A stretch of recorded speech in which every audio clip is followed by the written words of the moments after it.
حضرت عمر رضی اللہ تعالیٰ عنہ اور بیت المقدس کی فتح۔ ویڈیو میں بڑھنے سے پہلے اگر آپ ہمارے چینل پر نئے ہیں تو آپ ہمارا چینل زبیر نذیر سر کو سبسکرائب کریں، جہاں آپ کو اسلامی تاریخ، اسلامی ہسٹری، دنیا بھر کی معلومات پر مبنی ویڈیوز ملتی رہے گی۔ ہجرت کے 6 سال نبی کریم صلی اللہ علیہ وسلم نے کعبے کی زیارت کا ارادہ فرمایا۔ آپ صلی اللہ علیہ وسلم 1400 صحابہ کے ساتھ روانہ ہوئے، ان میں حضرت عمر رضی اللہ تعالیٰ عنہ بھی تھے۔ حدیبیہ کے مقام پر مشرکوں سے جو معاہدہ ہوا تو کچھ دوسرے صحابہ کے ساتھ حضرت عمر رضی اللہ تعالیٰ عنہ پر بھی گرا گزرا۔ وہ رسول اللہ صلی اللہ علیہ وسلم کی خدمت میں حاضر ہوئے اور عرض کی، کیا آپ اللہ کے سچے نبی نہیں ہیں؟ آپ صلی اللہ علیہ وسلم نے فرمایا، یقیناً میں اللہ کا سچا نبی ہوں۔ کہا، کیا ہم حق پر اور ہمارا دشمن باطل پر نہیں ہے؟ آپ صلی اللہ علیہ وسلم نے فرمایا، ہم حق پر اور ہمارا دشمن باطل پر ہے۔ کہا کہ اے اللہ کے رسول، جب ہم حق پر اور ہمارا دشمن باطل پر ہے تو دب کر کیوں صلح کرے؟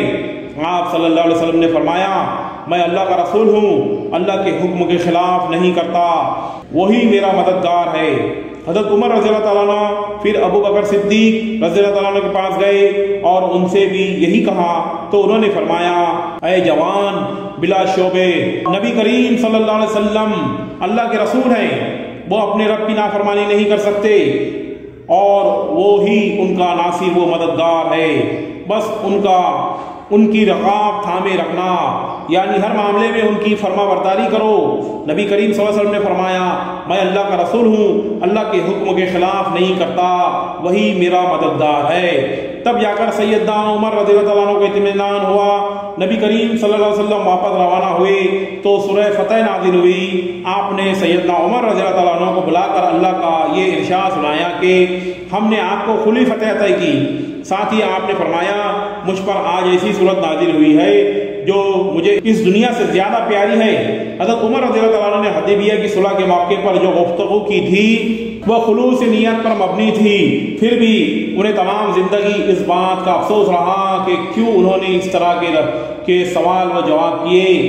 اس کے بدلے انہوں نے بہت سے روزے رکھے، کئی غلام آزاد کیے اور بہت سی نفل نمازیں پڑھی۔ ہجرت کے 7ویں سال خیبر کی لڑائی ہوئی، اس میں حضرت عمر رضی اللہ تعالیٰ عنہ شریک تھے۔ 7 ہجری میں نبی کریم صلی اللہ علیہ وسلم عمرہ کے لیے تشریف لے گئے۔ 2000 مسلمان آپ کے ساتھ تھے، حضرت عمر رضی اللہ تعالیٰ عنہ بھی ان میں شامل تھے۔ ذات سلاسل کی جنگ میں بھی شریک ہوئے۔ سلاسل جگہ کا نام ہے، یہاں اس مقام پر قبیلہ جزان کا ایک چشمہ تھا جس کا نام سلسل تھا۔ مسلمان لشکر اسی چشمے پر اترا تھا، اس لیے اسے اس غزوے کو ذات سلاسل کہا جاتا ہے۔ 8 ہجری 10 رمضان کو رسول اللہ صلی اللہ علیہ وسلم 10,000 ہتھیار بند صحابہ کے ساتھ مدینہ سے مکہ کی طرف روانہ ہوئے۔ ان میں حضرت عمر رضی اللہ عنہ بھی شامل تھے۔ مکہ سے کچھ فاصلے پر آپ صلی اللہ علیہ وسلم نے پڑاؤ ڈالا۔ اس میدان کا نام اب وادی فاطمہ ہے۔ قریش کے سردار ابو سفیان نے تو آدمیوں کو حالات معلوم کرنے کے لیے بھیجا، پھر ابو سفیان خود نبی کریم صلی اللہ علیہ وسلم کی خدمت میں حاضر ہوئے۔ ایسے میں حضرت عمر رضی اللہ عنہ نے عرض کیا، اے اللہ کے رسول صلی اللہ علیہ وسلم، مجھے اجازت دے میں ابو سفیان کا سر اڑا دوں، لیکن آپ نے ایسا کرنے کی اجازت نہ دی۔ اس موقع پر ابو سفیان نے اسلام قبول کیا۔ ان کے بعد مکے کے باقی ماندہ لوگ بھی مسلمان ہو گئے۔ فتح مکہ کے بعد غزوہ حنین پیش آیا۔ اس غزوے کی ابتدا میں مسلمانوں کے پاؤں اکھڑ گئے۔ صرف رسول اللہ صلی اللہ علیہ وسلم چند صحابہ کے ساتھ میدان میں کھڑے رہے۔ ان میں حضرت عمر رضی اللہ عنہ تھے، پھر حضرت عباس رضی اللہ عنہ کی آواز پر مسلمان پلٹے اور کفار کو شکست دی۔ جنگ تبوک کی لڑائی کے لیے سیدنا عمر رضی اللہ عنہ نے اپنے مال کا نصف حصہ نبی کریم صلی اللہ علیہ وسلم کی خدمت میں پیش کیا۔ حجۃ الوداع کے موقع پر بھی حضرت عمر رضی اللہ عنہ ساتھ تھے۔ اس حج کے بعد ہی آپ صلی اللہ علیہ وسلم اس دنیا سے رخصت ہوئے۔ سفر 11 ہجری میں آپ صلی اللہ علیہ وسلم نے اسامہ بن زید کو اسلامی لشکر کا سپہ سالار مقرر کیا اور حکم دیا کہ رومیوں سے موتا کی لڑائی کا بدلہ لے۔ موتا کی لڑائی ہجرت کے 8ویں سال میں ہوئی تھی۔ اس میں اسامہ کے والد زید اور بہت سے صحابہ رضی اللہ عنہ شہید ہو گئے تھے۔ چنانچہ آپ نے یہ لشکر روانہ فرمایا، اس میں بڑے بڑے صحابہ کے ساتھ حضرت عمر بھی شریک تھے۔ آپ صلی اللہ علیہ وسلم نے رحلت فرمائی تو حضرت عمر رضی اللہ عنہ کو آپ کی وفات پر یقین ہی نہیں آتا ہے۔ وہ یہ اعلان کر رہے تھے، جو شخص یہ کہے گا کہ رسول اللہ صلی اللہ علیہ وسلم نے وفات پائی ہے، میں اس کی گردن اڑا دوں گا۔ پھر ابو بکر رضی اللہ عنہ کے سمجھانے پر یقین آیا، نبی صلی اللہ علیہ وسلم رحلت فرما چکے ہیں۔ آپ صلی اللہ علیہ وسلم کی وفات کے بعد خلافت کے مسئلے پر مسلمانوں میں اختلاف پیدا ہو گیا، تو اس موقع پر حضرت عمر رضی اللہ عنہ نے حضرت ابو بکر صدیق رضی اللہ عنہ کا نام خلافت کے لیے سب کے سامنے رکھا۔ سبھی نے اس سے اتفاق کیا۔ ابو بکر رضی اللہ عنہ کے بارے میں سیدنا عمر رضی اللہ عنہ کی الفاظ ہے، ابو بکر رسول اللہ صلی اللہ علیہ وسلم کے صحابی ہے، غار کے ساتھی ہے، یہ تمام مسلمانوں سے زیادہ تمہارے معاملات کے والی ہیں اور تمہارے معاملات کے والی ہونے کے حقدار ہے۔ خلیفہ بننے کے بعد حضرت ابو بکر رضی اللہ عنہ سب سے پہلے اسامہ بن زید کا لشکر روانہ فرمایا۔ یہ لشکر نبی کریم صلی اللہ علیہ وسلم کی شدید علالت کی وجہ سے مدینہ سے باہر مقام جروح پر ٹھہر گیا تھا اور آپ صلی اللہ علیہ وسلم کی وفات کی وجہ سے روانہ نہ ہو سکا تھا۔ اس موقع پر حضرت ابو بکر رضی اللہ تعالیٰ عنہ نے اسامہ بن زید سے کہا کہ حضرت عمر فاروق رضی اللہ تعالیٰ عنہ کو ان کے پاس چھوڑ جائے، کیونکہ ان کے مشوروں کی ضرورت پڑے گی۔ اسامہ بن زید نے خوشی سے یہ بات منظور کی۔ حضرت ابو بکر صدیق رضی اللہ تعالیٰ عنہ کی خلافت 2 برس رہی۔ تمام عرصے میں حضرت عمر رضی اللہ تعالیٰ عنہ ان کے پاس مشیر رہے۔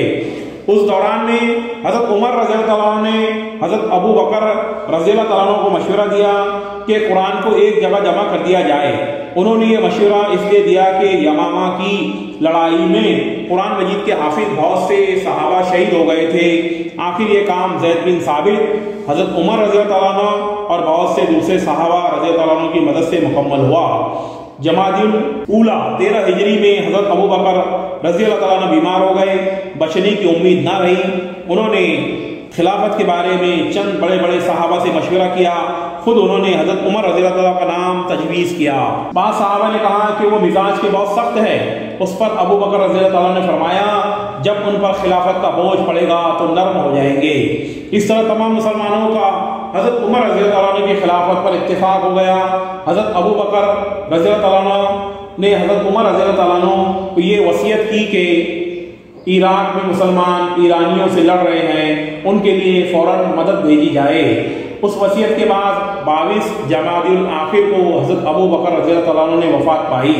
تمام مسلمانوں نے خوشی سے حضرت عمر رضی اللہ عنہ کی بیعت کر لی۔ اس طرح وہ مسلمانوں کے دوسرے خلیفہ راشد بنے۔ خلیفہ بنتے ہی انہوں نے ابو بکر رضی اللہ عنہ کی وصیت کے مطابق عراق کی طرف ایک لشکر روانہ کیا۔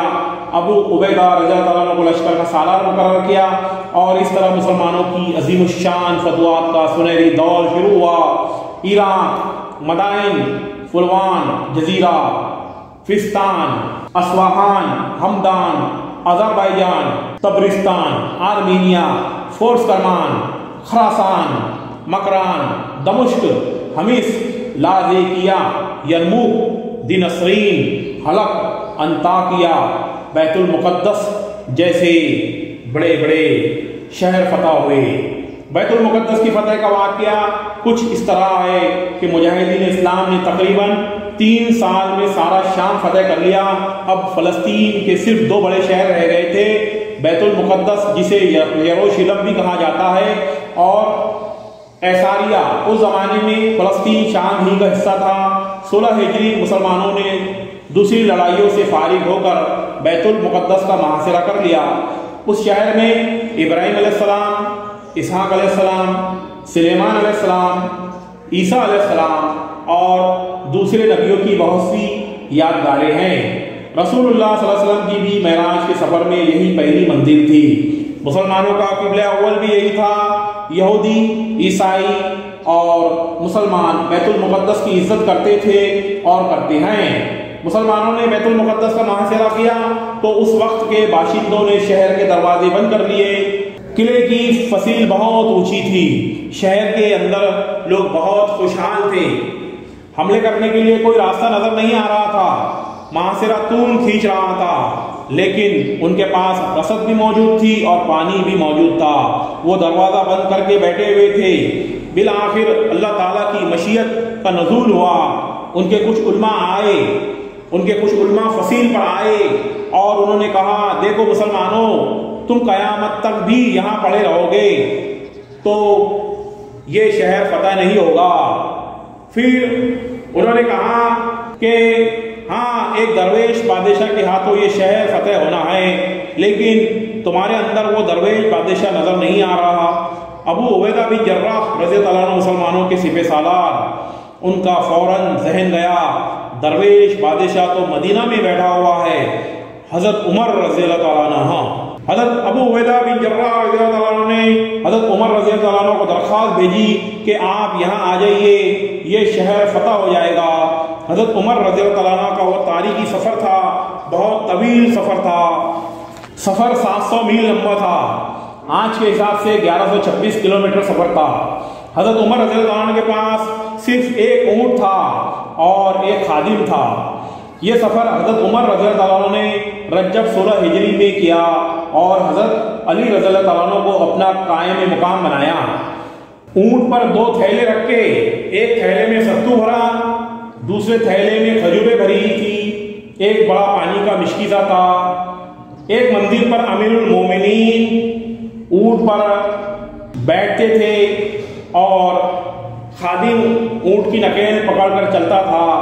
اگلی مندر پر خادم اونٹ پر بیٹھا تھا اور حضرت عمر امیر المومنین رضی اللہ عنہ پیدل چلتے تھے، اونٹ کی نکیل پکڑ کر پیدل چلتے تھے۔ اور جب یروشلم پہنچے تب باری خادم کی تھی۔ خادم نے ہاتھ جوڑ دیے کہ حضرت عمر رضی اللہ عنہ آپ خدا کے لیے اوپر بیٹھ جائے، مجھے پیدل چلنے دے، کیونکہ لوگ میرا برا حال کر دیں گے، کہیں گے کہ تمہیں شرم نہیں آئی کہ امیر المومنین پیدل آئے اور تو سواری پر بیٹھا ہے۔ حضرت عمر رضی اللہ عنہ نے فرمایا نہیں، باری تمہاری ہے، تم اونٹ پر بیٹھو، میں اونٹ کی نکیل پکڑ کر چلتا ہوں۔ اس حال میں بیت المقدس پہنچے۔ پھر ابو عبیدہ بن جراح رضی اللہ عنہ آئے اور انہوں نے حضرت عمر رضی اللہ عنہ کا استقبال کیا۔ دیکھا کہ حضرت عمر اسی حال میں چلے آ رہے ہیں اور کہتے ہیں کہ کیچڑ وغیرہ تھا۔ حضرت عمر رضی اللہ عنہ کے جوتے خراب ہو گئے تو جوتے بھی حضرت عمر رضی اللہ عنہ نے ایک ہاتھ میں لے لیے تھے اور ایک ہاتھ میں اونٹ کی نکیل پکڑے چلے آ رہے تھے، اور سفر کی وجہ سے حضرت عمر رضی اللہ عنہ کا لباس بھی پھٹ گئے تھا۔ حضرت ابو عبیدہ بن جراح رضی اللہ عنہ کہا امیر المومنین یہ بڑا متمدن ملک ہے، بہت مہذب علاقہ ہے، یہ آپ ذرا حلیہ درست فرمائیے تب جا کے پیشی کروں گا۔ حضرت عمر رضی اللہ عنہ تاریخی جملہ کہا کہ ہم وہ قوم ہیں جنہیں اللہ نے عزت دی ہے اسلام کے ذریعے سے، کپڑوں کے ذریعے سے نہیں، دولت کے ذریعے سے نہیں۔ اسی حالت میں حضرت عمر بیت المقدس کے شہر کے سامنے، فصیل کے سامنے کھڑے ہو گئے۔ فصیل کے اوپر پادریوں نے اور علماءوں نے حضرت عمر رضی اللہ تعالیٰ عنہ کو دیکھا، پھر انہوں نے ان کی کتابیں کھول کر دیکھی۔ ان کی کتابوں میں حضرت عمر رضی اللہ تعالیٰ عنہ کے متعلق پیشن گوئیاں تھیں۔ وہ سب لوگ سلنڈر ہو گئے اور شہر کی چابیاں حضرت عمر رضی اللہ تعالیٰ عنہ کے حوالے کر دی۔ اس طرح درویش بادشاہ کے ہاتھوں بیت المقدس فتح ہوا، خون کا ایک قطرہ نہیں بہا اور بیت المقدس فتح ہو گیا۔ ملتے ہیں نئے ویڈیو میں نئی معلومات کے ساتھ۔ اللہ حافظ۔